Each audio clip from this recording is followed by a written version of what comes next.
Welcome to the Protagonist Pub. My name is Tammy, and this is where characters gather.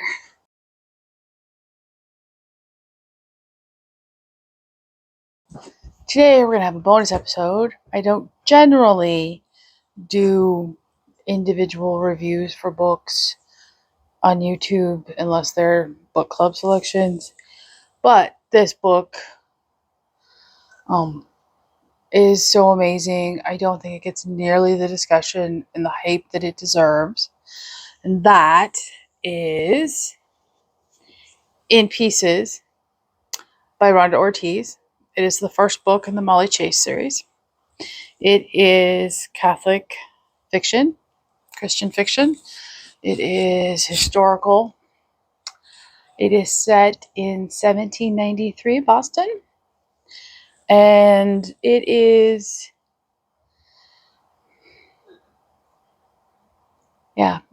tied for my book of the year. I've had several very wonderful conversations with Rhonda, and I told her it would be very hard to knock Recorder out of that top spot so far this year. And this book is tied for best book of the year. They're very different, but In Pieces is a master class in historical fiction.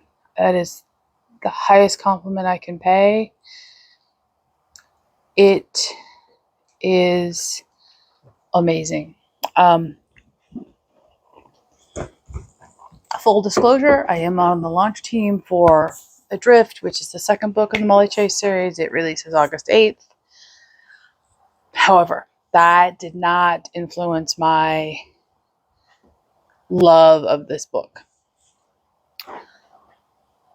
This tells the story of our heroine, Molly Chase, after the death of her parents in 1793 Boston. America is still a very young country. War between Britain and France is looming, and America faces her own unique set of challenges that comes with the birth of a new nation. And the book opens with Molly breaking into her father's warehouse to steal some cloth. Her father's estate, his business, the house in which she grew up, all of it is being auctioned off to pay his debts at the time of his death. And what his creditors don't know, and what her father didn't know, is that she purchased the cloth with her own funds, and she has no way to prove it, so she decides that to break in and steal the cloth before the auction occurs so that she can make a living. It isn't vanity or selfishness that pushes her to do this. She's thinking about the future. How do I do this? In what is one of the single best opening chapters I have read in recent memory,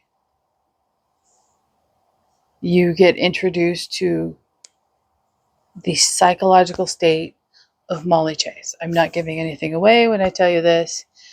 Molly found her father when he died. He committed suicide, and she had an emotional break. It broke her. She's having what she calls lapses, where she just basically shuts down until the trauma has passed. And she has one of those in the warehouse, and they're usually triggered by smells, memories. And luckily for Molly, her childhood friend, Josiah, finds her in her father's warehouse because he noticed that the door was ajar and her horse and carriage and wagon were outside, and he was curious why, she would be there on a Sunday. He saves her. He takes her back to his house where his mother and his sister live, along with him, and puts her to bed. That is the opening premise for the story. Social mores at the time, even though his mother and sister lived in the house, it was scandalous that Molly was staying there, and Josiah had to move on to his ship. He's a sailor, merchant sailor. America does not have a navy at the time. And to save her reputation and his own, he moves out, and scandal still follows them. And this is an intricately woven, beautifully written, incredibly immersive novel that you do not want to end. And I found myself intentionally reading slowly and intentionally setting the book aside to read another day. I generally don't do that. I can't think of the last time I did that. And it's not like this is, 1,000 pages in which, I would need an occasional break from. It's 344, and you want to take it slowly. It is filled with historically accurate detail. It is filled with beautiful descriptions.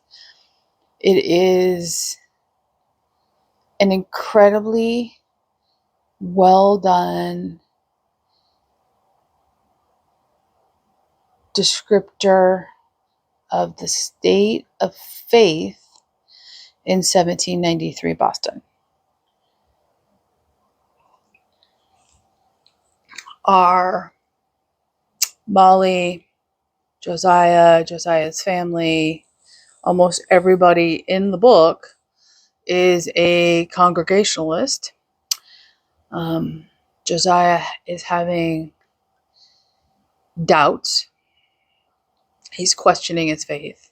Molly is angry at God and attends because that's what her mother would want her to do, even if it isn't at the Episcopalian church. But she's on that cusp of, I'm angry at God, but I still believe. And she doesn't know which way to go. Josiah, on the other hand, has traveled the world on his ship. He's met people from all kinds of faiths. He's very well read. He speaks 5 languages and Greek poorly. And he's read a lot of theological texts. And he is a doubting Congregationalist. And he feels guilty about that. This is a very well written history lesson about changing faiths and the state of faith and attending church in early America. And at the close of the book, no character except one side character, Josiah's friend from the ship, Lazari, who is a Italian sailor, is Catholic. There is hints of it. Josiah attends a Catholic mass at the very end of the book, but no one has converted. No one is talking of it. And it is a very interesting discussion of faith that doesn't generally occur.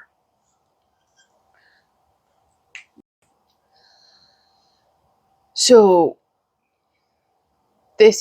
I would not classify this as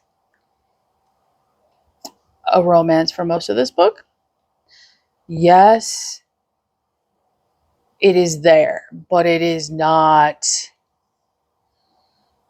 the prevalent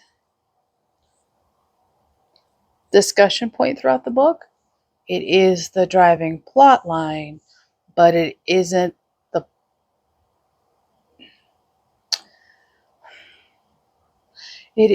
reason you read the book. Josiah's love for Molly is a very long-standing thing. He's loved her since they were children. And Molly isn't there yet. And Molly has many other issues to figure out. And Josiah needs to let her do that. And thus it isn't a happy ending at the end of the book. It is a cliffhanger.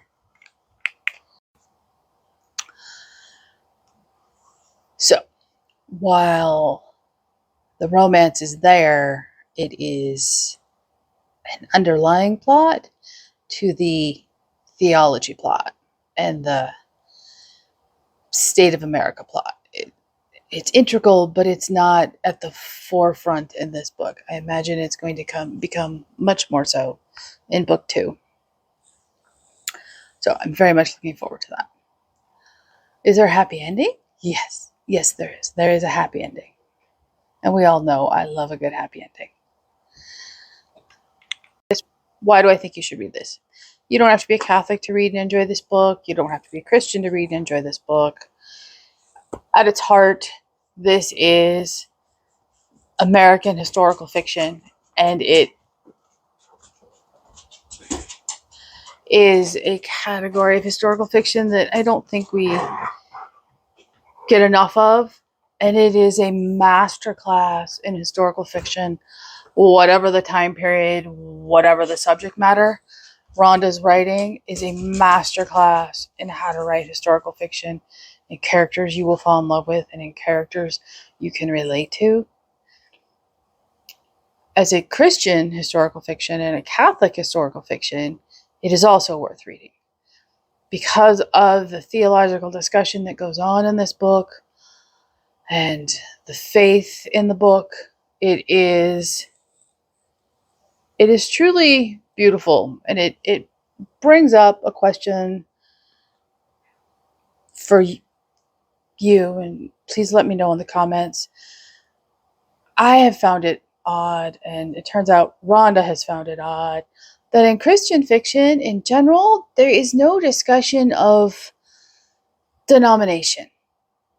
You know, what a Congregationalist believes versus a Unitarian, to keep it relevant to the book.